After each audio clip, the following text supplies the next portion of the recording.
This interview with Alex Trowers was recorded in November 2024 for my recent documentary The Making of Syndicate.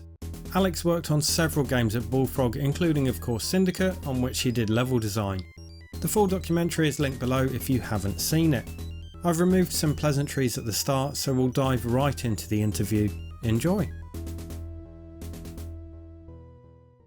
Going right back to start with, just wanted to ask how you got into, I suppose, the industry in general, and then how you actually came to work at Bullfrog. Um, well, I mean, this is a story I've told a lot, and it's going to sound ridiculous because it is ridiculous. But what it boils down to is blind luck. I got into the industry through blind luck. Like I bummed out of school. I didn't really have any qualifications. I didn't enjoy that at all. I ended up on a YTS scheme, essentially, a youth training scheme as they were called back then, where supposedly they were teaching us programming, electronics, and applications, so databases, spreadsheets, that kind of thing. Because all of this was new stuff back then, you know, computers weren't really as ubiquitous as they are now. And I didn't really learn anything on the course. I already knew how to program a little, and it wasn't particularly good. And all the people who found themselves on this course were all the people who, like me, had kind of bummed out of school and weren't really into it for anything. But the one cool thing that they did do was they gave us work experience. They gave us really decent work experience placement. And I ended up at this little place, like a serious programming place. Like we were making medical imaging software for eye surgeons, and we were making stock check remote handheld software for things like when you're on a plane and you order duty free, whoever was like pushing the cart would have one of these things and go, oh yeah, I can get you 3 of them, and all sorts of stuff like that. So like proper coding, proper serious real world applications. But I knew the Bullfrog guys from the local game store. Like we had a local independent game store in Guildford called Ultima, and it was amazing. And I used to hang out there when I was a school kid, and indeed long after I started work at Bullfrog, we'd still just hang out there. So I knew Glenn, I knew Kevin. I used to bunk off school to play Populous with a friend of mine. He had an ST, and we would like of an afternoon when we got bored of school, we would just go back to his place, and this was one of the games we used to play, and it really struck a chord with me because I'd never seen anything like it before. Like all of the other games I'd ever played, they required a joystick or something, and you moved this dude around and you shot things. And this game was really not that, and it kind of was one of the first games that kind of opened my eyes to the fact that games could be anything. It could be anything. So I was really interested by this. Anyway, one of the other Bullfrog people, Sean Cooper, he lived in Farnham, near where I did. So we get the bus in together. And not only that, but he had also been on this same YTS course as me, but just the year ahead. And his work experience placement was Bullfrog. That's how he got in. But we were chatting, and he said, look, why don't you come in to us? Because we're always looking for people. And so I did. I had an interview with Peter. And he finished the interview by saying, well, that's really, really good. Well, when could you start? And I was like, oh, okay, cool. Well, this could happen. And I didn't want to, the people that I was working for, they were brilliant, absolutely amazing. I love those guys. So I didn't want to kind of leave them in the lurch or anything. I said, so, you know, give me, say, 2 weeks to square it with those guys and everything. And he was going, oh, that sounds really good. So I went back to the office and said, listen, I've had this offer, and I'm really interested. And they're like, no, whatever they're offering, we'll match it. Stay here with us. And I'm like, but this is kind of games, and it's something I really want to do. And again, prior to this point, I'd never realized that this was a thing you could do. This, you know, I'd never realized this was an option. I mean, obviously somebody has to make these things, but I didn't realize that that could be me. It's different these days. Anyway, so eventually they were like, okay, look, we're really sorry to see you go, but we understand. So 2 weeks later, I turn up at Bullfrog, And Peter comes in and he goes, "What the are you doing here? I never offered you the job." And it's true, he hadn't. He just has a way of making you think things that aren't necessarily that don't transpire to be true. And Glenn has said this on a couple of occasions that I wasn't the only person that this happened to. There's a couple of people Wow. have thought that they've had a job there, and he hasn't technically offered you the job, and he hadn't. All he was doing was inquiring as to what my availability was. But me being this naive 18-year-old, I just assumed that this is how it worked, right? So uh, I went round the corner. There was a little board game shop just round the corner from the office called Alien Encounters, it was. And I was friends with the owners there. And I walked in. I said, "Listen, I think I've just made a terrible mistake because I quit my job and now I've got nothing." And he just went, "Oh, don't worry about it." Just pulled a copy of Talisman off the shelf and goes, "Here, let's do this." And we played Talisman all day. I was like, "Okay." And um, I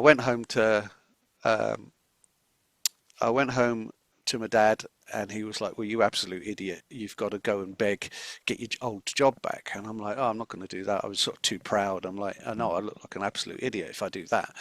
So I signed on the dole. And then for over the next 6 months or so, every so often I'd get a call from Peter, and he'd be like, "Hey, listen, if you're not doing anything this weekend, can you come into the office? We want people in the office to come and play the game. We've got some journalists coming in. We want to make the place look busy. Would you mind coming in and doing that?" And so, a couple of times I would just go, "Yeah, sure, why not?" And none of it was paid. None of it was just what have you on spec. What game would that have been? At the time, that was Flood. Oh yeah. That was Flood, and it was like, could you, let's see what you like with the editor. So I made a couple of I played with the editor a bit, made a couple of levels for it. I don't think any of them actually made the final game, but it was just sort of bums on seats and a bit of feedback about how the game played. And then, curiously enough, the person who had the job that I was going for was an old schoolmate of mine as well. And one day he they'd gone out to the States for, it wasn't E3, it was whatever the big show was before it was E3. They'd all gone out to the States. I say all, there was like five of them. And he'd met a girl out there.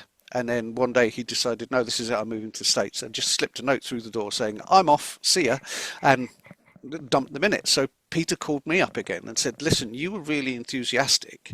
Do you still want that job?" And I was like, "Yes, please." So yeah, so sort of 6 months after I thought I had the Wow. job, he did officially offer me the job. So my stubbornness kind of paid off, and Dad has long since acknowledged the fact that I'm never going to tell you what to do in your career again. I'm going to think a lot of things that you should do, but I'm not going to tell you because A, you're not going to listen, and B, it seems to work out. So, Mm. yeah. So again, it's not what you would call a conventional route into the industry, and it's certainly not something I would advocate for or recommend to anybody starting out these days. But that's how I got in there. Mm. So, you're at Bullfrog now. So, what was the kind of working environment like there at the time? Well, it was tiny. So when I joined, there were eight of us. Um, there were six of us in this one room. It's all above this hi-fi shop in Guildford. The hi-fi shop is still there, by the way. So there was six of us in this top room. There was one of us on the floor below that, and then the last guy, Edgar, he was on the floor below that and had his own, because he was like the biz dev, the money, so he had his own little office.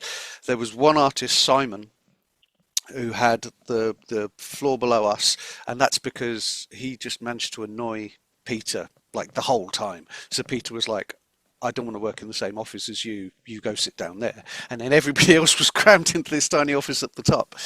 Um, and by crammed, I mean it. So like Glenn and Sean, their chairs would back on into each other, and their chairs would keep hitting each other, and they would just occasionally turn around and physically punch each other. They would just be like, you're just annoying me, stop it. And then they just, would you just move over? And fights would happen between those two on a sort of weekly basis. My chair did the same to Peter's. Um, the different like the difference was like my desk was terrible. It was on top of, you know, when you get a room where the stairs have come up underneath, so Yeah. there's like a raised platform. That was where my feet were. Well, on top of that raised platform, there was a fish tank on it, and balanced on the fish tank was just a piece of wood that had clearly been used for. It was like an old terminal piece of wood, so there was like a big hole cut out of it where normally there would have been a screen or what have you. And my Amiga was sort of balanced on top of that. It was an old Amiga 1500, 1000. It was one of those where the 256K memory expansion was parcel taped onto the front of it. And if you wobbled the desk too much, the whole thing would crash because the connection wouldn't be great. But it was all balanced on top of a fish tank. So that was my desk. So it was very, very cramped. The office wasn't in the best nick back then.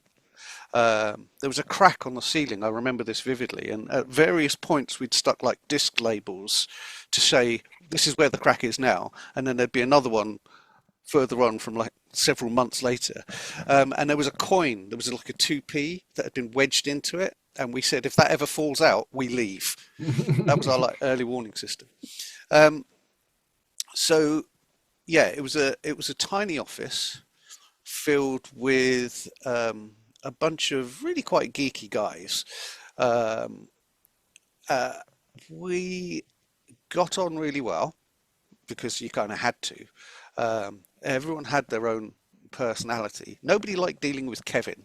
He was our sort of IT specialist because he had that kind of I have all of the knowledge of all of the technology. What makes you worthy of this knowledge? Why should I tell you how to turn that thing on?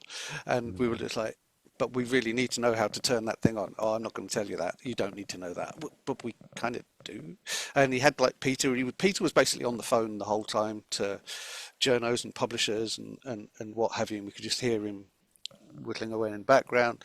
Um, Gary Carr, he was the other artist. I always look upon Gary as my kind of industry mentor. Like he'd been there, seen it, done it. He was at Palace before then, and he best mates with the bitmaps, and he just seemed to know how the industry worked, and he kind of took me under his wing because obviously I think I'd already proven myself to be this naive idiot who knew nothing. And so Gary was just like, no, look, this is how that works. This is what we mean when we say this. This is what you have to do when that happens. So he kind of did that to me. Yeah, so that was it. That was it in the early days. But it was a hell of a time, and like seeing all of my friends at the time where they were working in banks, in stores, in places like that, and then I'm going to this office where no, we don't wear suits. No, we don't have to deal with members of the public. We just make games. And it was fantastic. As I always used to say, it beats working for a living. Mm. But yeah, I loved it. Absolutely loved it. And you could argue as well that obviously, so it changed over the years immeasurably as we expanded, as we got bigger, and the EA buyout and everything.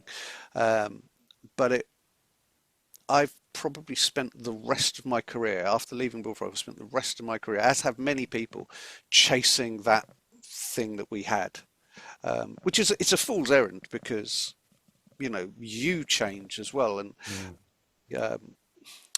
I mean, the office, when we got a bit bigger as well, and the office got a little bit fancier, um, it would become the social hub.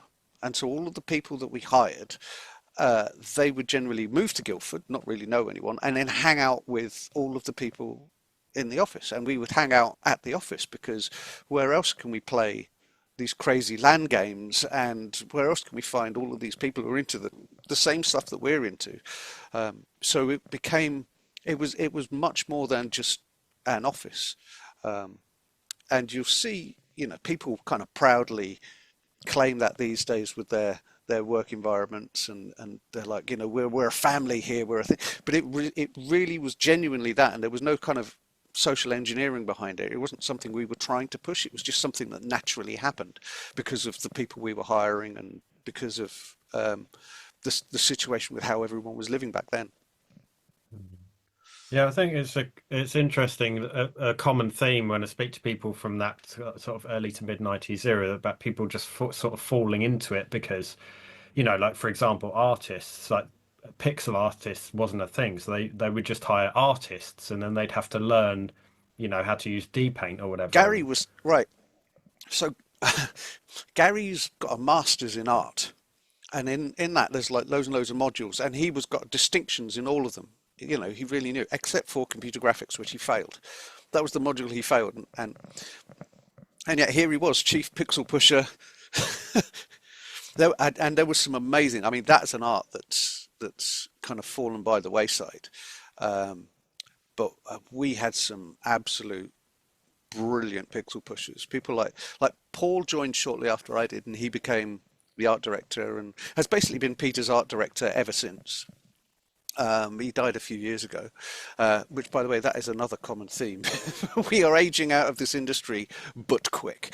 Right. But his pixel art was amazing. He could like turn his style to be anything. So if somebody else had already produced the art or produced some art for it, he could mimic that, and suddenly we're able to expand the art assets massively because he wasn't doing it with his own thing. And then Finn McGehee as well. He's still a pixel pusher to this day. His art stuff was just phenomenally good. So how long was it until sort of Syndicate came about, or had that already been mentioned by the time you were there, or? So when I joined in 1990, Okay. we were making Powermonger at the time. We'd finished Flood. By the time I finally got the job, we'd Yeah. looked ship Flood. So we were making Powermonger. There was an embryonic thing called Cyber Assault on the Amiga, which was like four guys clustered around, running around, shooting things. But it was so simple. It was pretty much 2D. Um, Simon Hunter, the artist that Peter didn't like, had made a character, this blue and orange bloke, which is where we get the name Bob from, blue and orange bloke. And I'd done some animations for him, and it was like a side-on platformer. And so that was another avenue that was kind of being talked about for Syndicate. But nothing really started in earnest until we'd finished Populous 2. So after Powermonger, we did like a data disk for Powermonger, then we did Populous 2, and then we did a data disk for that. And towards the end of that, we were like, right, what's our next thing going to be? And the origin of Syndicate was like, so we were talking about revisiting Cyber Assault and briefly this blue and orange bloke, but that was never really serious. We went to the local Pizza Hut, and we just started talking about this thing and the living, breathing city, like everything that we did back then, pretty much. The common theme was the kind of voyeuristic.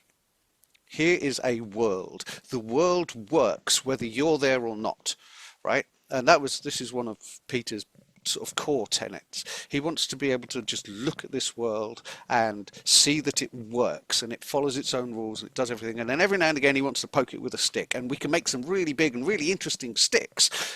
But the core tenet is that the world just works. It feels alive, feels like it's greater than the sum of its parts.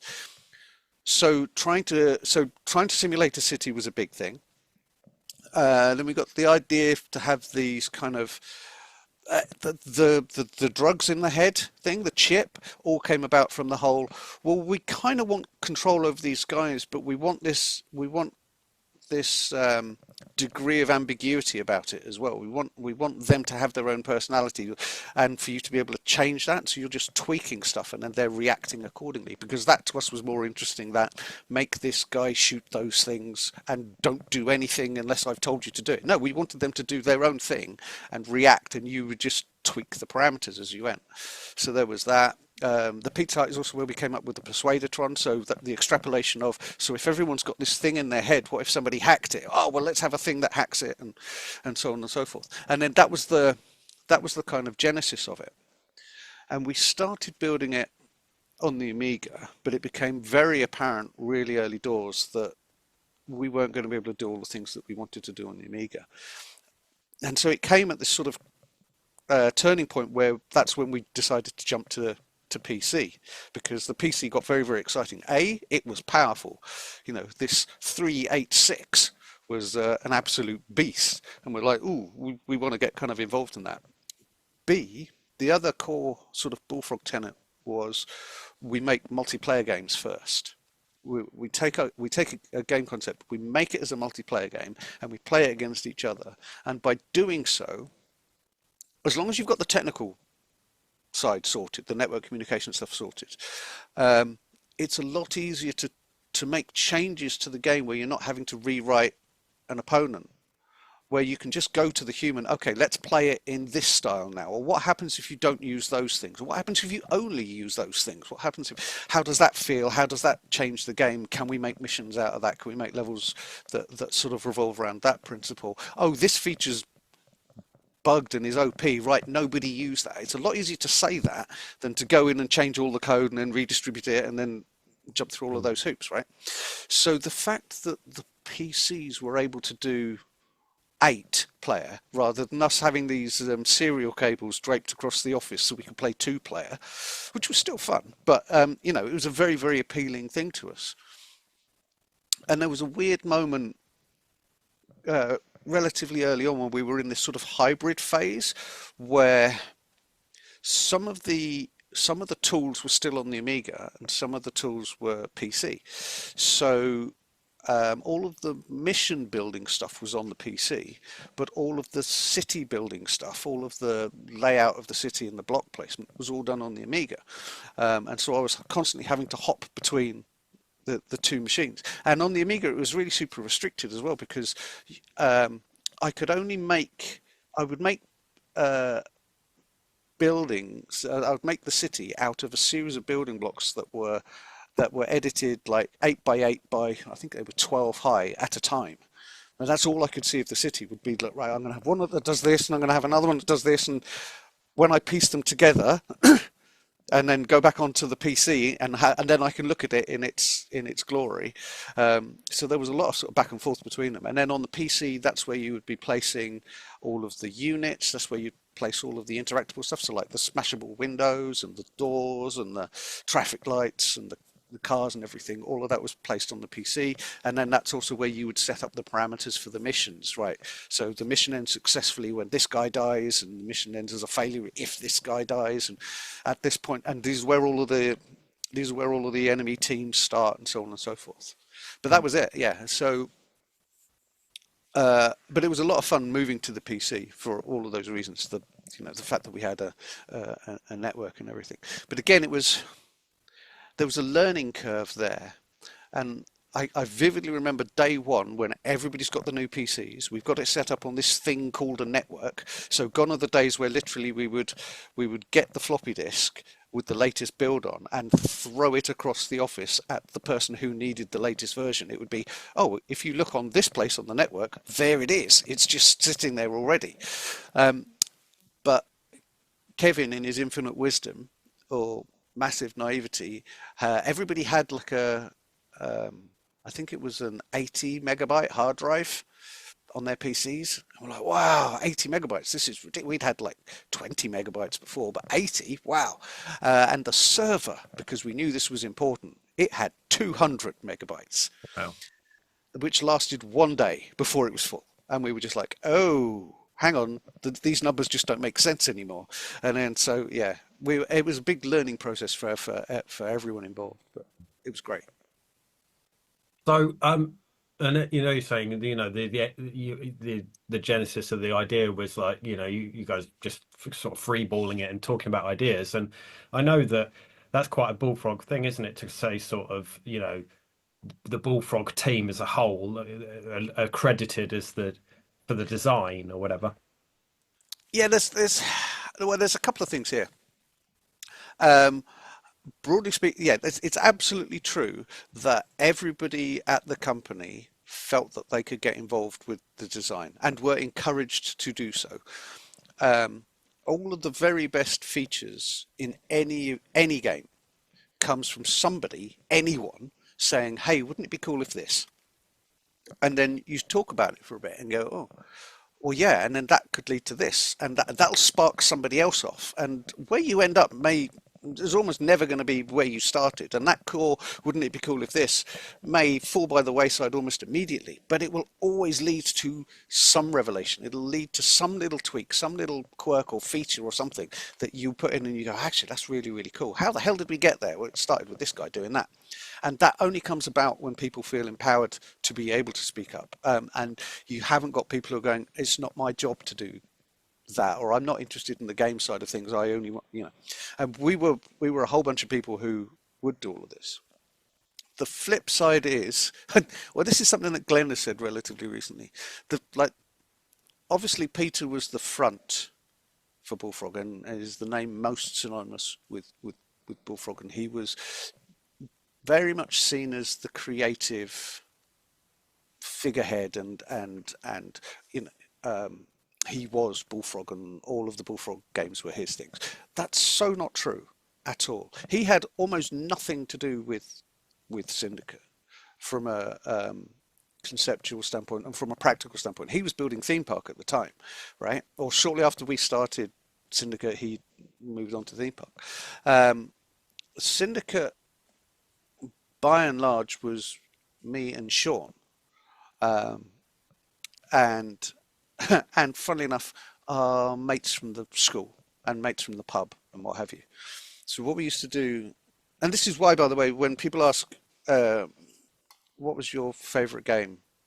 Well, I always say Syndicate, simply because of like we'd go to the pub on a Friday with our mates, and then after the pub kicked us out, we'd go back to the office to play Syndicate with our mates, right? So this is like 11 o'clock, half 11 on a Friday night. We've rocked up the office with like three or four of our mates, and we start just playing Syndicate. And then somebody goes, "Oh, what if you could do this?" And we go, "Oh, that's an interesting idea." And then Sean goes, "All right, like give us 15 minutes," and he writes a new version. Right, new version's up, and I've built a new mission to do it, or a new layout, or something, or we've built a new weapon, or we've built a new what have you. And then everybody plays it again. They go, "Oh yeah, yeah. Hey, what about this? Oh, that was really cool. That worked well last time. Let's try this one now." And we would do that until somebody realised that it was light outside. Now it's Sunday morning, and we've spent the whole weekend doing this. And it wasn't crunch because no one was making us do this. It was just we got excited by it, and people were enjoying the process. And the game that fell out at the end of it happened to be the better for it. The classic example of where this really worked was the Gauss gun. Now, originally, or the way we'd spec'd it out, is I said that the Gauss gun, because we were going to have all this cybernetic stuff, the Gauss gun was like an EMP weapon. It would only affect cyborgs, so regular civilians or regular humans or military people who didn't have any enhancements wouldn't be affected by it at all. And we just never got round to putting it in. So there was this button there. We'd got an icon for it, but we knew that it didn't do anything at the moment. And then one of these evenings, Sean has made this explosion and gone, "I wonder what I can do with that." And then he's made this rocket launcher. And because that was a spare button, we put it on that. And we were playing with it in the evening going, "Oh, this is really, really cool." Then we didn't tell anyone. And then the next morning, um, we still haven't told anyone. And we get to lunchtime, which is where we normally do our playthroughs of the game, and we start up the multiplayer game, and of course only me and Sean know that this thing exists. And so we bought up a whole stack of these Gauss guns, and everyone else has just ignored that button because they know that button doesn't do anything. And we get into the game and we just start hammering them with these things, and they're like, "What the is going on? What's that? How do you make that?" And we have to stop the game, and everyone's like, "Right, no, start again. Which one do I have to buy?" And then that was it. We were off to the races, and it only came about because of one of these evening sessions where Sean's just decided to kind of put this thing in. But to go back to the design by Bullfrog thing, there's kind of the two prongs to that are, one, we have to acknowledge that it's a collaborative thing. There's no one person who does this. But the flip side is, two, nobody else gets credited as a designer. It's only ever Peter who gets the credit, even though technically in the credits he's never actually listed as a game designer. He's all, you know. So yeah, it was an interesting thing. It also meant that if we ever forgot somebody in the credits, they could kind of look back on that and derive something from it at least. There was another guy we used to use in the QA, under the QA credits. We used to stick Alfie Noakes in, who was the made-up person, but it was literally, "We're really sorry if we've forgotten you and you played some part in this. That one's for you." So you were saying earlier that when you played Populous on your friend's ST, that it was a different thing because you're controlling things with a mouse and rather than a joystick and this, that, and the other. And did part of that ethos go into Syndicate, do you think? Yeah, I mean, again, it's the lack of direct control. That I think that's the kind of core tenet that we carried over. The fact that you are just poking things with the mouse. The other thing that we did, and which again is only really an example of the iterative process of it, like we didn't set out to make it this way, but is the way it ended up. So in earlier versions of Syndicate, you controlled 8 agents each, and it had a very traditional input method of click on the agent, click on what you want him to do, click on where you want him to do it. So they each had buttons for moving, shooting, going and picking up a thing, getting into a car, all of the different almost like a point and click, like verbs. Yeah, exactly. Yeah, right. Okay. And the only people who could play that were me and Sean, because we came up with the system and we got used to it. For everyone else, it was really, really clunky. Like 8 was just too many people, and this interface was quite clunky. On the one hand, that did mean that you were leaning more into the I've got to let them do their own thing because I can't micro them. I can't just be telling them what to do the whole time. But we pared it down. We pared it down to 4, and we came up with this system whereby actually, you know what? If the player's clicking on this, there's only really one thing he wants to do. So we'll do that. And so I think inadvertently, we'd invented the first context-sensitive cursor. Like, I can't think of a game that predates Syndicate that had that. I'm happy to be proved wrong. And again, it's not something we ever set out to do or particularly thought about once we'd done it, but we were like, oh, this is quite an elegant solution. So the fact that the cursor then changes to this little claw when you're going to pick something up, the fact that you've always got access to shooting on the right mouse button, kind of like cannon fodder, but that's a case of sort of convergent evolution. Like, we weren't playing their stuff and they weren't playing ours. They came out so close together, and both of their systems had to have originated at around the same time.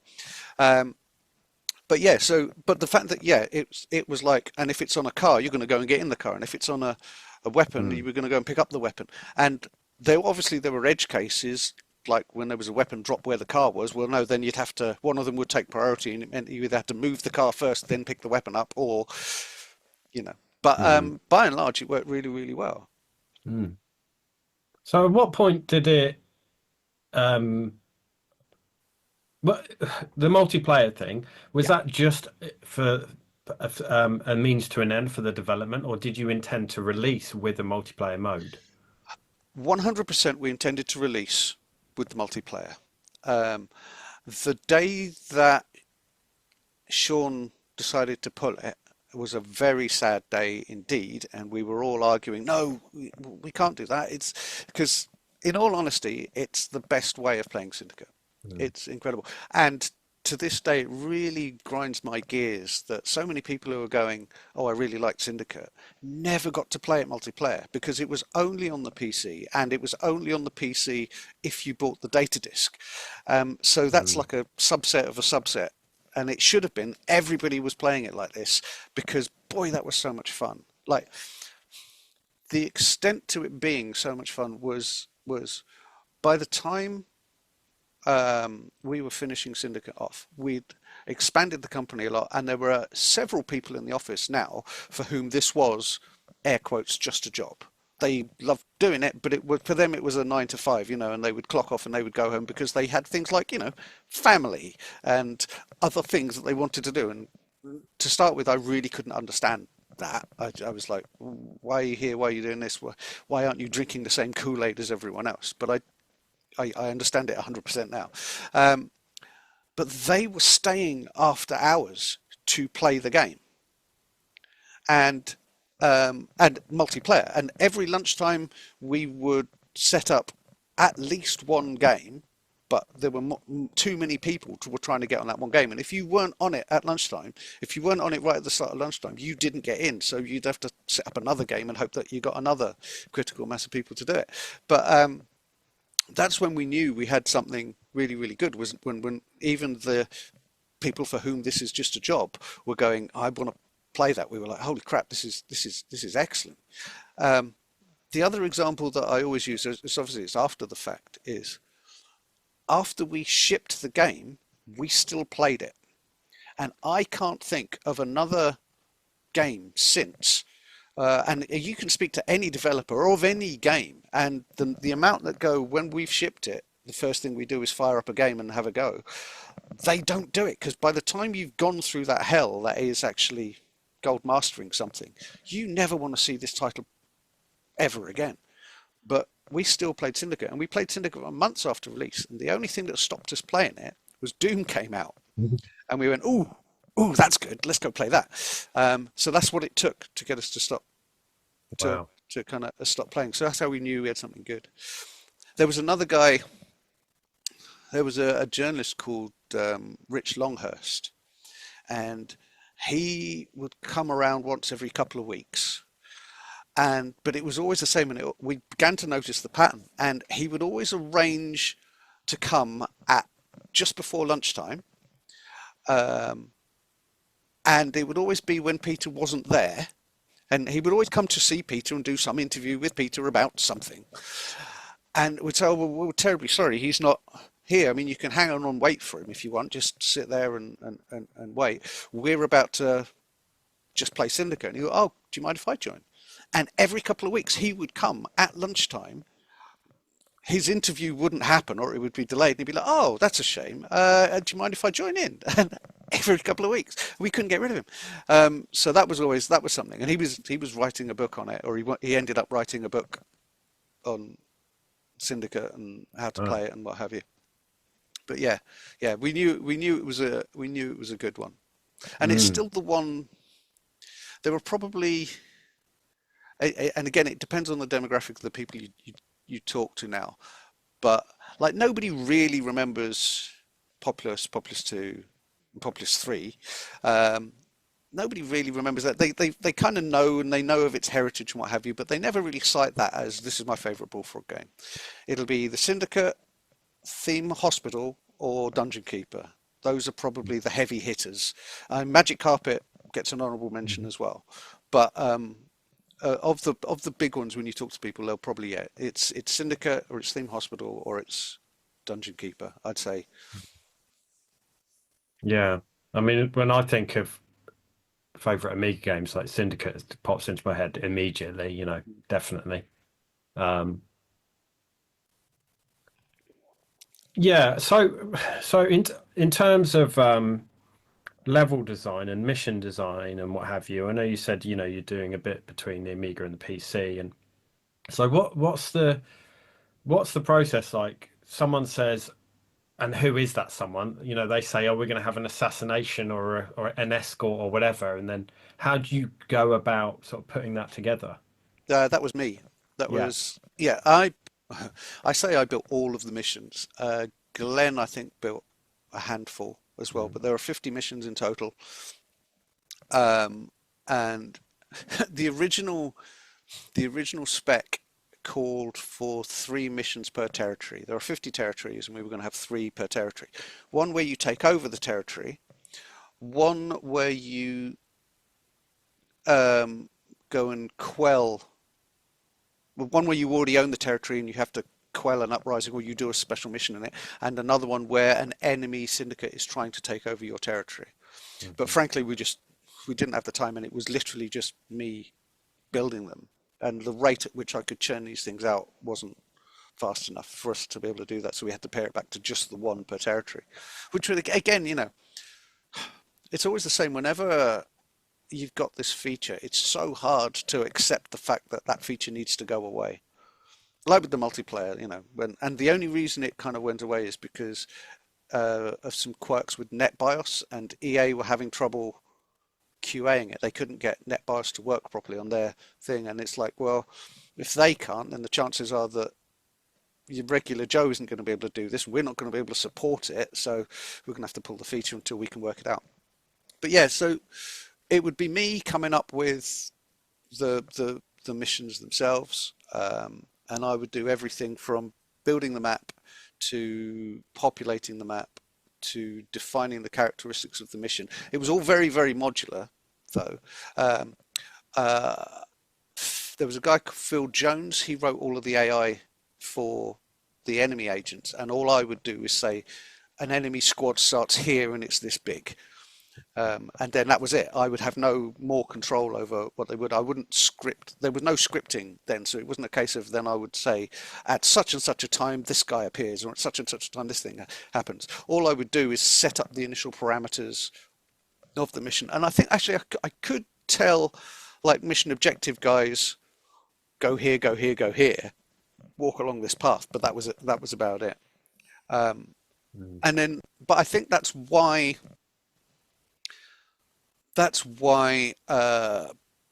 people accept it so much, is because each mission was just a set of opening parameters, and they're free to solve it however they want, and that's very, very empowering for the person. And as long as you make it clear, look, this is what the objective is. Now you go and do it, and it's not go here and do this, then do that, then do the next thing. It's no, here's all the things, and as long as at the end of it that's destroyed, that's still alive, that thing's on fire, happy days, right? And I always liken it to, like, it's the difference between X-Wing or TIE Fighter and Squadrons. They're essentially exactly the same game, but the missions in X-Wing and TIE Fighter were, at this point these ships are going to arrive, make sure that those ones are dead, go! Whereas in X-Wing and TIE Fighter it's, right, now you've got to go and blow this thing up. And then you can go and blow that thing up. And you can't go and blow that thing up before you've blown this thing up. Not because it doesn't make sense in the world. It physically won't let you do that. That thing won't blow up until you've blown this thing up. And it's that level of contrivance and that level of rigidity that kind of makes people bounce off it. Whereas with Syndicate, it was just like, hey, go nuts, buddy. Here's a city. Please make sure that guy's dead. Mm. Yeah. And then, so everybody, I love it when a game promotes this kind of discussion where people will vehemently say, this is the way you should do it. And then somebody else says, no, this is the way you should do it. And they're both right. But they can't see that the other person is right. And they are vehemently defending their position. No, you're an idiot. You've got to do it like this. But no, I can do it like this. And can't you see how much easier that is? No, I can't. And they get that discussion. And what we used to refer to as the water cooler moments, where, hey, did you get to the bit where you do this? No, I didn't see that one, because their version of the game is different to your version of the game because of how they've played it.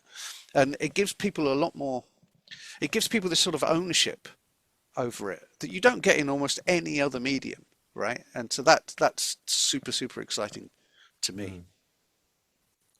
Yeah, because I know just regarding the AI, the enemy AI, the enemy agents, I know that sometimes they're, I mean, I can't, now I'm thinking, are they sometimes static? But sometimes they walk around, but sometimes they're just like all of them beeline to you, like No, immediately, right?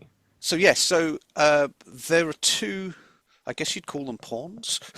There are two sort of agents objects, and they both look like agents. Um, some of them, the ones that are static, are just that. They're just civilians who look like agents who, well, actually, no, they're not civilians. They'll be marked as police with their Yeah. initial set to idle, so they stand there. And I mean, the AI of the game and the living, breathing city, it's all smoke and mirrors, right?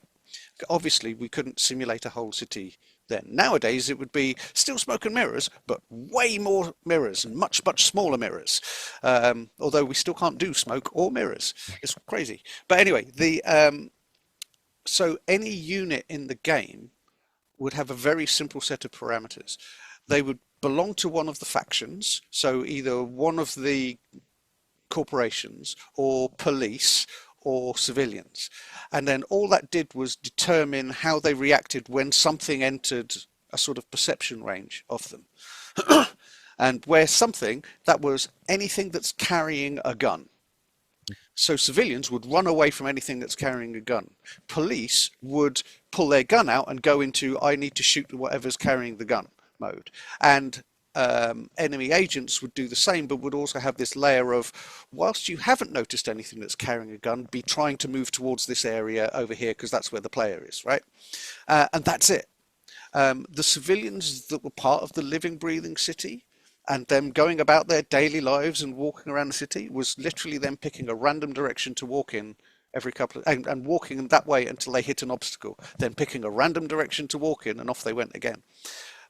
We had grand plans for, they would live in these houses and they would have, so this would be marked as a house for them and this would be marked as an office, and in the morning they'd go that way and they'd go into the, and then in the evening they'd come back, but we just never got round to writing any of that, and we didn't need to. Like it's not something that, I mean, you would totally do that these days, and you'd be able to procedurally generate lives for these people, but it was just swapping these tiny little states. And even with those like simple three levers of sort of faction, state and awareness, we were able to kind of pull this off. But yes, so to answer your question, the ones who were static weren't technically agents, they were police who looked like agents, so they would react in a, oh, I can see the player and he's got a gun out, let me get my gun out and I'll shoot him.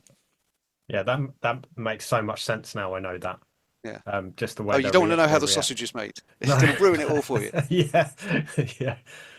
No, yeah, that's interesting. I love the. I know you mentioned it earlier, the Persuadertron that you could, you would just get a huge human shield of civilians and just little things like that. That I mean, did you kind of envision? I guess during playtesting, you guys were messing with stuff like that with the Well, Persuadertron and. so actually, right, credit where credit is due. Peter came up with the Persuadertron in the first place, right? And I believe that was its first implementation, and we just stuck with it. And there was a huge question mark over, hang on, this doesn't make sense. That, or certainly when it got to things like vehicles, and everybody would pile into this vehicle, and you turn up and you go, right, everybody out, and then like 50 people get out of this tiny hatchback. And I was like, this doesn't make sense. But it was fun, and it's a game, so therefore fun has to win over making sense. And people were happy to kind of suspend their disbelief just because it was so awesome when you did pull that off. Like one of the main tactics in the multiplayer, because obviously everybody shows up on the scanner except if they're in a vehicle. So one of the main tactics was you would climb into a car, and then you would click on an inaccessible part of the map. And the vehicle would try to get there, it had to adhere to the roads, and it would just drive around the city, acting like a normal vehicle. So you wouldn't stand out as a vehicle filled with 30 death-dealing crackhead civilians, right? And then as soon as your route took you past where you could see an enemy squad was moving, you'd try and act like, pull up discreetly and then just pile everybody out to go, ha ha ha. Yeah. So Amazing. yeah, it was a lot of fun, but it wasn't planned. Having those moments weren't planned; they were all emergent, which again it's a byproduct, a wonderful byproduct of this whole. All we're going to do is establish the rules, we don't have an end game in mind. We don't have a grand plan for any of this. What we've got are interesting rule sets that react nicely with each other and are as robust as we can make them. Obviously, some things will fall through the crack, but as long as you build it in a modular and robust fashion, who knows what you're going to come out with at the end? But I guarantee it's going to be interesting. It's definitely going to be something you're going to want to watch. Yeah, so I mean, you've got your structure in terms of how it all works, and this and the people and all this, and you've got the building blocks that you said you're making the world from. So did you ever, were you ever designing a mission and you thought, hang on, I really need this piece that I don't have, and then you could go to like the artist and say, I need. That's one of the reasons why I really loved working with Paul. Just because again, right? So there were a number of different artists on the original Syndicate. Paul was the lead art. Chris had basically done most of the unit sprites and everything, and then there were a couple of others. Like Mike came on, and he was mainly doing the console version and portraits and stuff like that. But most, if not all, of the blocks were done by Paul. And because he was technically so good, like he had a really good idea, he had a really good eye for what the system could and couldn't do and how you could exploit it. The blocks that he made would always have several uses, and even down to the fact that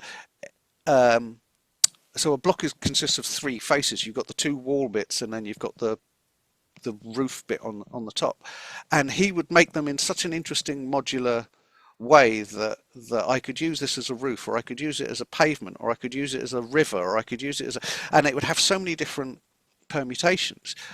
But what I loved about him was he wasn't precious about any of them. So if at any point in time he would build a structure and cut it up into blocks, and he would cut it up in such a way that made sense to him to make that structure. But if I then came and went and put it in upside down, and it made something that was very close to, oh, actually, that could be an interesting thing, he was not precious about it at all, and he would go back in and tweak his blocks to make sure that it worked that way and the way that he wanted it to work. And there was this wonderful back and forth between the pair of us, where it was basically an artistic, wouldn't it be cool if, oh, hey, can we have one that does this? Oh, I'll make that. And then he's made the thing to specifically do that. And then we thought of, but hang on, if we put it over here, it can now do this as well.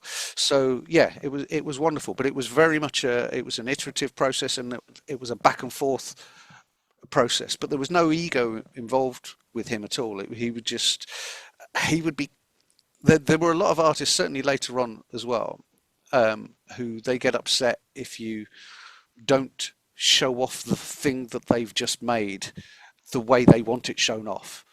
And you can see examples of this as well.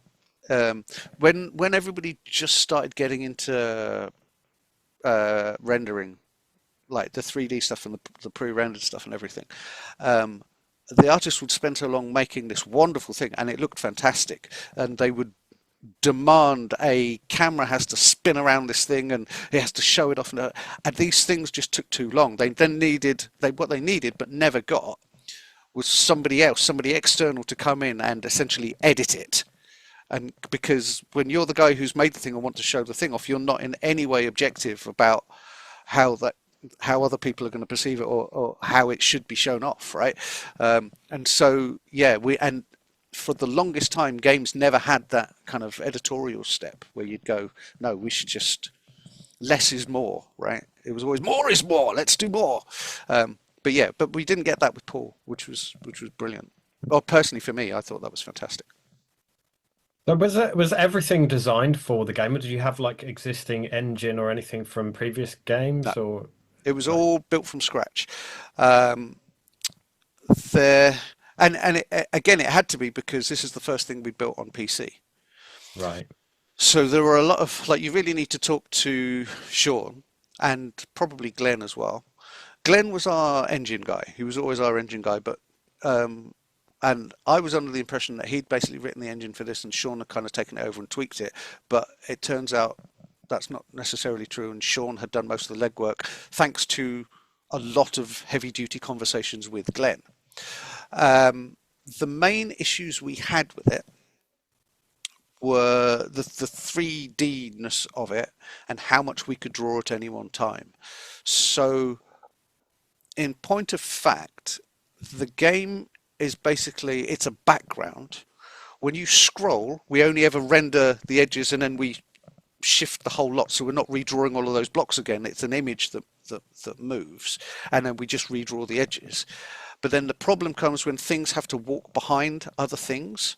So we're constantly having to redraw the blocks that we're standing in front of, and then we have to kind of work our way back up the tree of all of the blocks that could now be obscuring you and go, do I need to draw something else here? And so there was this routine called cover sprite, which like 90% of the rendering code was that one routine to make this as efficient as possible. And it was an absolute ball ache for them to do it. Because the other thing is we were one of the, at the time where we came out, we were one of the only games who were doing it in, and I'm going to use the words, high res, 640 by 400. We were, like most of the other games, would just do the MCGA stuff and the 256, 320 by 256. But yeah, so we only had the 16 colors and we did it in the 640, 480. But because the screen was that much bigger, obviously rendering everything was a no-no in terms of frame rate. So yeah, it is optimized to high heaven, and is very specific to that one view at that one moment in time. So it's not, yeah.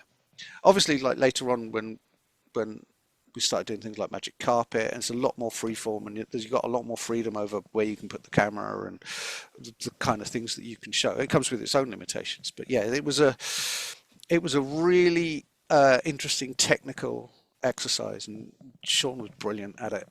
Especially if you consider that was only his second game.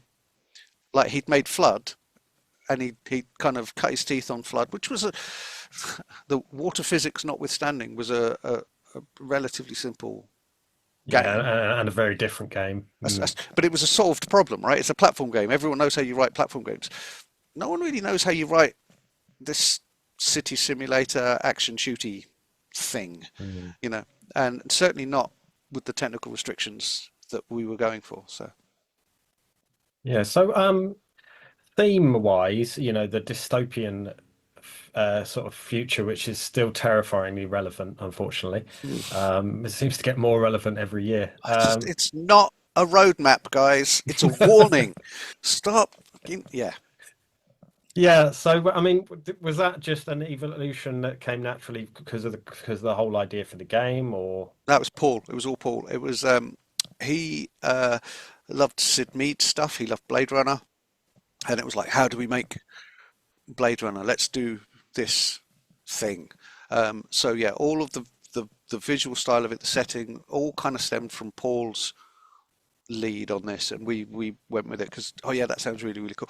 Like there was a point, and this may have been actually before Paul arrived, where it was going to be much more military, your you know, crack special forces, when it was cyber assault, you know, your crack special forces, what have you.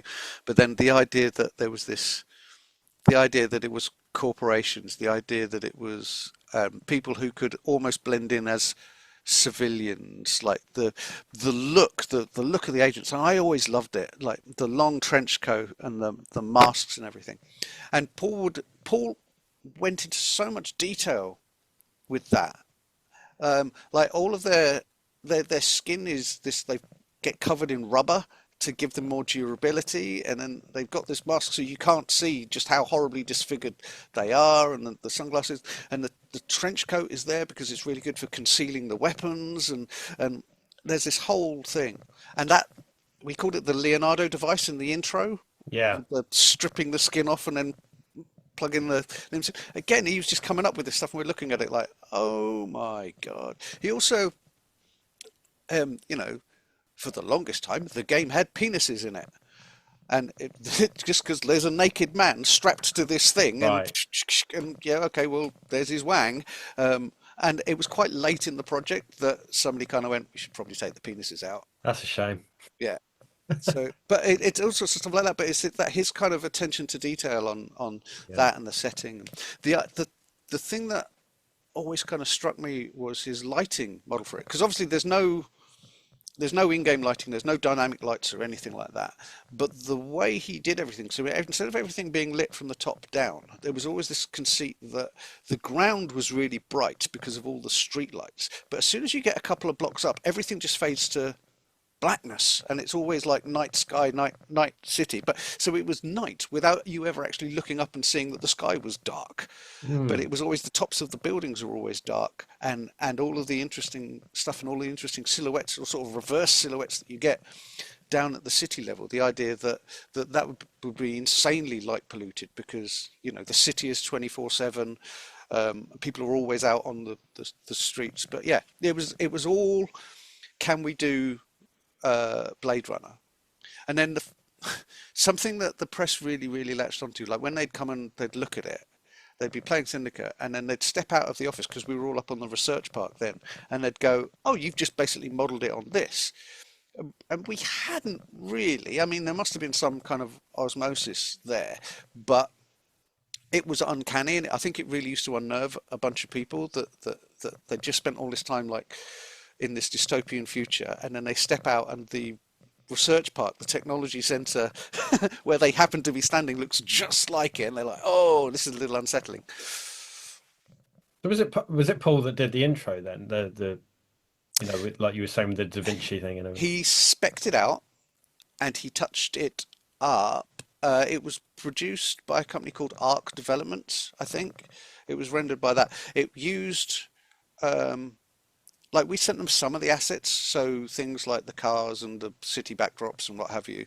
But I think everything else then they made, and they sent it to us, and then Paul basically went over the render frame by frame by hand and tweaked it. So it would be things went like when you get the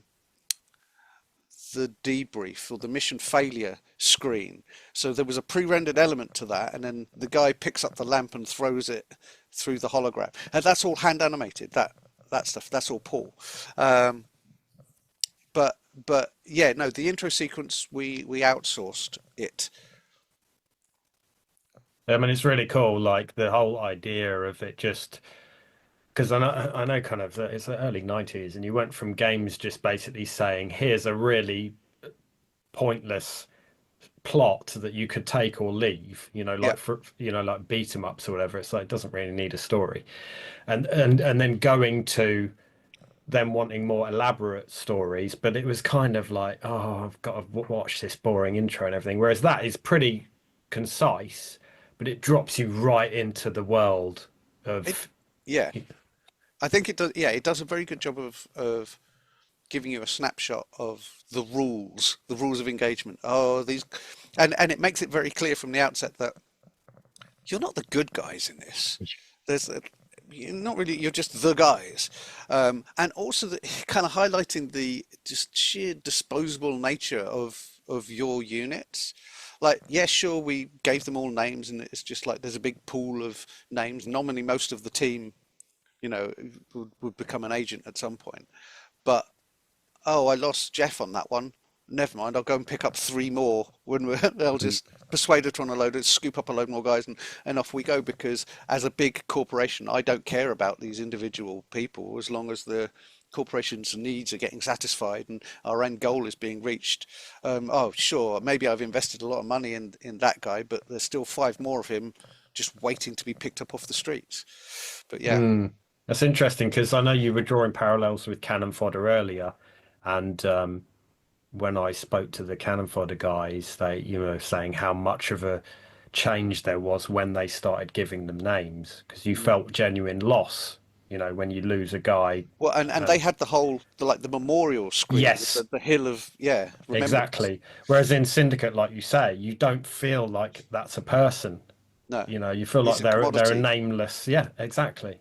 Yeah, yeah. Yeah, I mean, I don't know how much of that was intentional, and how much of that was just a happy accident, and that's the aesthetic of the medium we were operating in. That was the Blade Runner future. Um, yeah. So I don't think any of us can really sort of take credit for that, save for the fact that that we decided, or Paul had decided, I want it to look like this. There's Everything else. loads of other depth in the levels, like the you're doing research and the taxation and everything. And actually, I know I'm jumping around here. I do apologize, but I know you were saying earlier that you wanted to have 3 missions per territory. But there is a mission if you overtax the territory, right? And then they rebel. But you play the same mission again. It is the same It's the same mission again, again, yeah. is it? Because But the I couldn't quite intention was remember. that would be the rebellion mission that you would go in, and it would be a different one. But never Yeah, mind. okay. Yeah, so you The just go and do the same one, right? the metagame, the free research thing, is probably our biggest misstep. Certainly from my perspective, that's our biggest misstep in the game. Because, and for everything that I was saying about you've got the freedom to do your game how you want to do it, at the time, um, we couldn't deal with, there was no variable difficulty or anything like that. So because you are free to move around, once you've got the first 5 missions, the sort of the introductory missions across Europe, and once the map has opened up and you can go wherever the hell you want, you can do any mission in any order. That means that by the time you play this mission, you could have miniguns and rocket launchers and lasers, or you could not have miniguns and rocket launchers and lasers.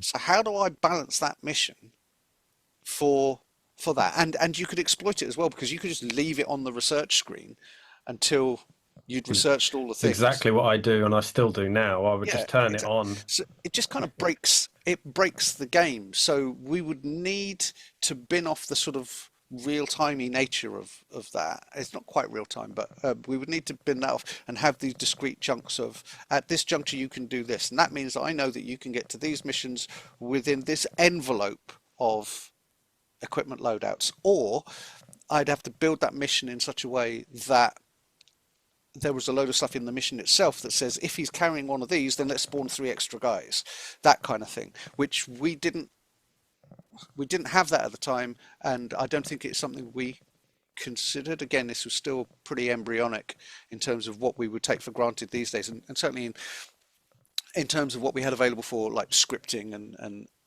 things like that, where they can be much more bespoke, but bespoke in a sort of broader sense, so, broad strokes of this mission needs to be tweaked to account for that. Mm. Yeah. But we just didn't exist. So the simplest thing would have been, what if we just didn't do the meta, and the meta was more linear? Right. So do you have any favorite missions? I um I really struggle to remember the individual mission, other than the Atlantic Accelerator, which is Yeah. everybody comes up and says, "Oh, did you make the Atlantic Accelerator?" Yes. Other than that one, which we said ahead of time, right? Look, there's going to be one mission which is balls to the wall. If you haven't got every item and you haven't got fully upgraded dudes, you're not going to be able to complete this mission. And that was that one. Other than that, there's a mission, and I can't honestly for the life of me remember where it is, but there's a parade. Hmm. I'd like Yeah. engineered the parade, and there's one guy on the steps that you have to get, and there's like 10 or 20 ways of getting this guy. Like one of my favorite ones was you kind of sneak around and you can gain access to one of the nearby buildings' roofs, and he's just in range of the sniper rifle, so you could take him out like that. Nice. One of them is you could get a car and drive the parade route and just gun him down on the way past. But there was the fact that there were all of the civilians and everybody standing beside the road, and Yeah. as soon as it kicks off, they would all start running in different directions. So that's the one that kind of sticks with me the most. Yeah, that's a good choice, I I, think. I can't remember where that is on the map, or No, I mean, yeah, I'm not surprised.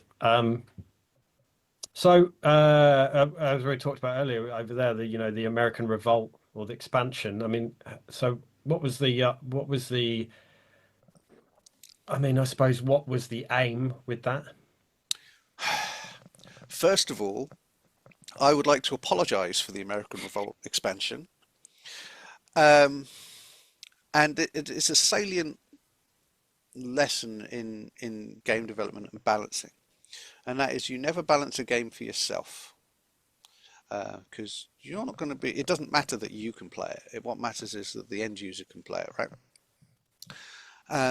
Going back to the Ultima, the game shop in town, there was a guy who worked there whose name eludes me for the time being. I can't remember his name. Anyway, whenever I went in, he would always be like, "Look, I love Syndicate. It's too easy. It's too easy. It's too easy." And at one point, he came in and did a stint as a tester, and he was like, "No, this is too easy. This is too easy." And so I was like, "Right, you bastard." And American Revolt was me making missions for him that were too hard. Which is frankly a terrible idea. And I can even remember when we were making Dungeon Keeper 2, somebody was complaining about how hard American Revolt was, and I'm like, no, you just need to kind of roll with it, and you learn the level, and it was kind of one of the sort of Dragon's Lair approach of you learn by dying, and it's like, oh, I got a little bit further that time, I got a little bit further that time, which is, by the way, that's a really challenging way of building a level to try and make it fun. I wouldn't recommend it at all. And they were like, "Go on, improve it." And we fired up a copy of American Revolt, and I couldn't do the first mission. Wow. And I was just like, "Okay, no, point taken. It's almost entirely inaccessible." In my defense, it had been a long old time since I'd played it, and this was now running on a Pentium whatever, and there was no frame rate limiting, so it was running at I don't know how many frames a second. It was ridiculous. But yeah, so the idea behind American Revolt, if you can look past the difficulty, was that they were a lot more bespoke and a lot more curated. So by then we'd got some semblance of scripting, and we'd also gone to town with the airstrike, which I found was a brilliant way of basically herding the player around the map. But it meant that if you didn't know where the airstrikes were happening, you weren't going to be able to complete that level. So, you'd get that far and then an airstrike would twat you, and then you'd go right.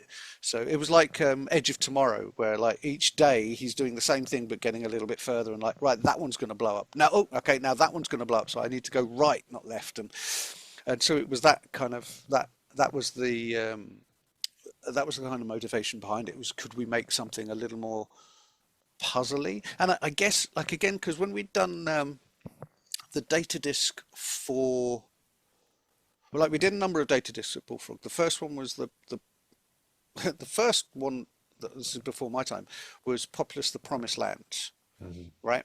And the way the data disk worked, in the way the missions or the levels were done in Populous was a single text file with sort of random seeds and ability flags for each mission, and it was a big list. There was like 1,000. There they all are. For the data disk, and it used the Sentinel approach to how you progressed. So how well you completed the previous mission, your score on the previous mission dictated how many missions we skipped, and you'd go all the way through to 1,000. And what Peter did when he needed to make all of the levels for the Populous data disk was he took each of those and ordered them randomly. So you were just playing the same missions in a completely random order, and nobody noticed. We did one for Powermonger where we themed it to be World War One, and we went the opposite way there, where previously missions in Powermonger, there was a random number seed which generated the landscape, and then buildings were placed on it. In this one, because it had to look like Europe, I had to draw a map of Europe, and it essentially that would turn into the height field, and then we would build the levels on top of that. In Populous 2, instead of, because obviously, hang on a second, just randomizing the data is probably not the best approach to making missions. They were incredibly bespoke, and the idea was it would be a markedly different game, so it would be more about this bespoke puzzle. How do you solve this level using all the skills that you've learned from playing the regular game? And so they were the challenge missions where it was you have to solve this one by placing a whirlpool here, which will open that bit up, which will let you place one of these things there, and so on and so forth. And so the lessons that I learned from doing that, I then also tried to apply to the Syndicate ones to give players something different, because they'd already played the missions, and like I said, they were incredibly basic missions. So an opportunity to have this, not more cinematic, but a more curated and more bespoke puzzly experience, I thought was quite interesting. I just screwed the pooch on the difficulty. Mm. I mean, in your defense, the as they call it, the die and retry kind of thing is big now. Yeah, but there's ways of doing it well, and there's ways of doing it poorly. Mm. And if you want to do a whole episode about why Dark Souls is the greatest game ever, we can talk about just that thing, right? Why each death in that is a progression, why Mm. it's not just about how hard this thing is, but it's about the craft that's gone into ensuring that you will learn that and you do accept that that was your fault. Mm. Whereas in Syndicate, it was too um, it was too arbitrary. There was no way you could have avoided some of those scenarios. Mm. So it always felt that the game was cheating you rather than you just weren't good enough. There was no way you could have known what the answer was. So that's bad. That's a good That's point. bad. Yeah. But thanks for trying to come Yeah. to my defence. Yeah, I mean, I find I don't really have the patience for that thing, but the one game that I love of that style is Hotline Miami. That's kind of this perfect sweet spot for me that, like you say, you can die 100 times and you feel like it's your Well, fault every time. the key, or certainly one of the key aspects of that, just to get into more sort of uh, design pitching, if you will. One of the key aspects of that is the time to retry. Like, how much time investment have you got? So if you want to make a success of those sort of games, it has to be that from the instant you realize this has gone wrong, you can be starting again in the shortest possible time, right? So any games that work really well like that, like Hotline Miami, are just either I'm at the game over screen or I've realized I'm about to be, so I've hit the options button, gone down one click, gone retry, and it started again immediately. Yeah. That works. Whereas if you look at something like Stuntman was a great game. Do you remember that one? And Yeah, yeah. and and who doesn't want to be that stunt driver and the Bond thing and the actual mechanics of driving it and trying to hit all of the marks and make it flip, and that was brilliant. Except for the fact that there was this criminal loading time at the start, so whenever you had to retry, you're like, oh, and that was Mm. the one bit that kind of held that game back. Otherwise, it would have been a perfect example of what you're describing there.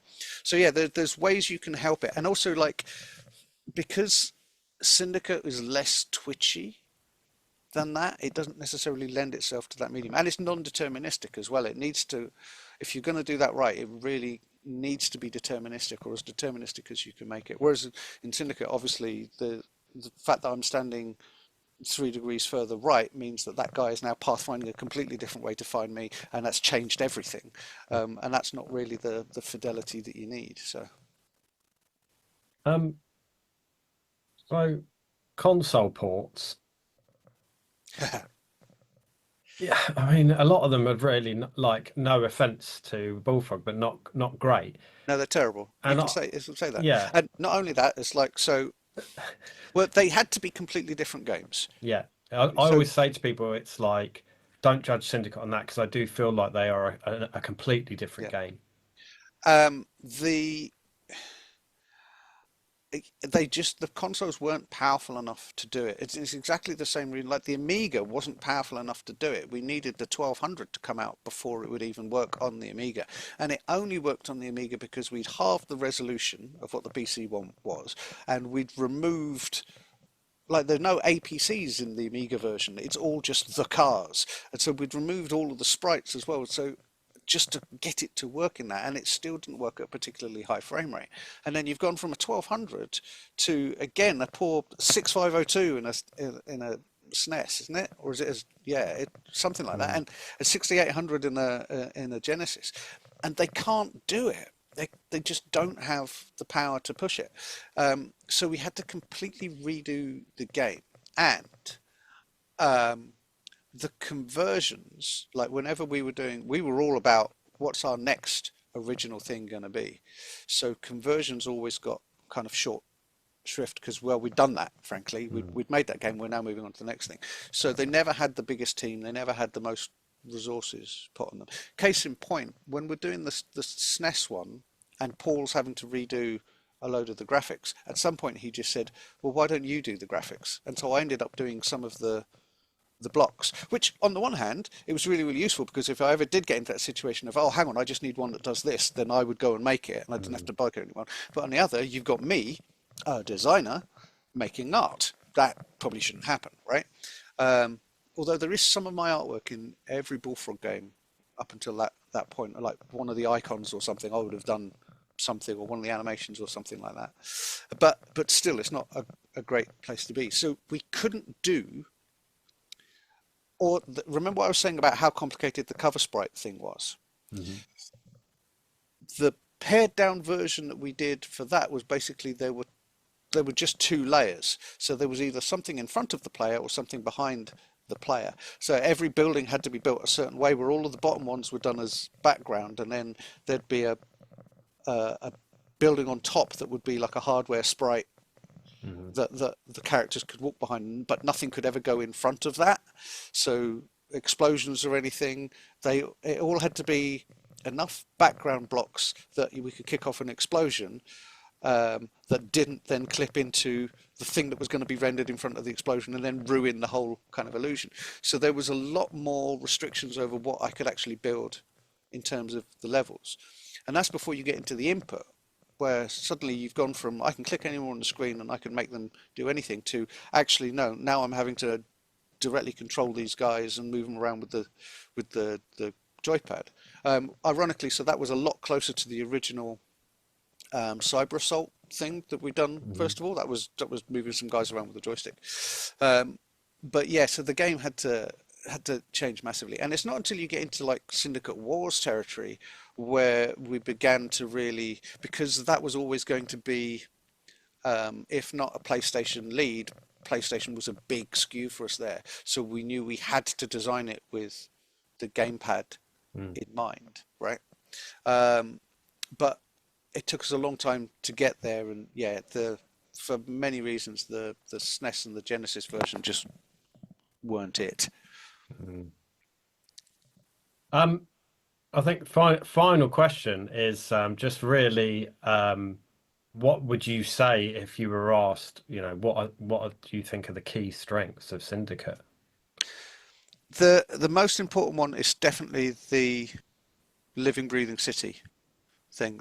The fact that it all, air quotes, just worked, and seeing all of the emergent behavior that comes from that, and the fact that you could be doing anything, the fact that there's this living, breathing world that carries on without you, and you poke it with a stick, where that stick happens to be a 7.62 millimeter chain gun, right? That's fine. That's great. But that for me is it. And were I to do another Syndicate project, that's the area I would be focusing on. Would definitely be job one, get the city working. Then you can go, and the stuff you could do now with, actually, this is your target. Well, where is he? Well, we're really not sure, but this is what he looks like. These are his known hangouts, and you can go and you can investigate and you can hack and you can, I don't know, take over CCTV cameras. You're still all up in your airship, or maybe you're in the APC and it's a Lieutenant Gorman simulator, and it's like, right, we've arrived at the thing, and you open the door and then out pile your guys, and all you can do is you can look at these 4 little monitors of your guys' head cams going, oh, we found that guy, and okay, we're switching to thermal, and oh, there's a drone there, we need to take that out, or we need to that's you could get that sort of level of fidelity, and all the while never firing a shot yourself. Like I wouldn't want to do it so that I'm telling the guys what to shoot at. I'm just telling them this is what it is that you want to do, because again, Gorman never tells the Marines go shoot at that guy. In fact, he says stop shooting. But you've put them in that situation knowing that they're going to resolve it one way, and that's the bit that you're tweaking. You, number 3, I want you to be aggressive. You, number 2, I want you to be cautious, and I want you to take your time. I want you to be calm about this stuff. Maybe you're my sniper guy on Overwatch. Number 4, right, Mad Dog. I don't care. Off you go, cause carnage. Yeah, and the way that they would, again, the way I used to play Syndicate, and the way that Sean used to play Syndicate as well, was we would do it very much as it was about squad movement through the space. So we would have like our hands on the number keys, and it'd be Agent 1 that corner, Agent 2 that corner, Agent 3, and they would like kind of move in this sort of organic thing, like buddy leapfrogging each other as we moved through the map, right? And then eventually we put in the group button, and all that went away. For the vast majority of players, they just went group, and maybe occasionally they would take advantage of the disperse. Yeah, group. I love that. But playing it the other way, manually telling them go here, go that, was incredibly satisfying. But again, only really me and Sean could play it like that, and it gave you so much tactical advantage, and it also meant that one gas gun wasn't going to just annihilate your entire squad. But you could do that these days with the AI you've got for unit behavior and flocking algorithms, or however you would do it. Seeing your units move through the space where you've gone, right, take the building, and you see them disperse, and you see them take positions of cover, and you see how they react with each other to navigate to that space safely, securely, whilst engaging enemy forces and reacting to things. That, for me, that's where a new Syndicate should be. Yeah, and certainly not first-person shooter, you absolute idiots. Oh, that was such a disappointment. I saw Syndicate name and I'm like, oh. And, right, should there be a first-person shooter in the world of Syndicate? Yes. It just shouldn't be called Syndicate. And they nailed the aesthetic. The aesthetic looked brilliant. The sound looked brilliant. And it's probably, I haven't played it, it's probably a pretty good first-person shooter. Okay. Well done. But just call it something else. Call it Syndicate : something, right? Yeah. That's fine. But just Syndicate brackets 2012 doesn't cut it. Yeah. Yeah. Well, you're getting me excited about a new Syndicate, even though it doesn't exist anyway. But... Well, if you ever get a line on some funding, then do hit me up and I'm happy to jump on board. I will, absolutely. Alex, thank you so much for giving up your precious time to talk to me. No, you're welcome. I love this. Thank you. Is there anything you'd like me to plug? Have you got socials, or you got anything going on that you want? I have recently deleted my Twitter, hey. And it feels like the most empowering thing I've ever done. You can find me on Blue Sky, though, which is a wonderful space right now. It seems to be incredibly inclusive and just a whole load of indie developers all supporting each other and get excited about making games again. I am Bulk Paint on Blue Sky. Like a lot of paint. A lot of paint.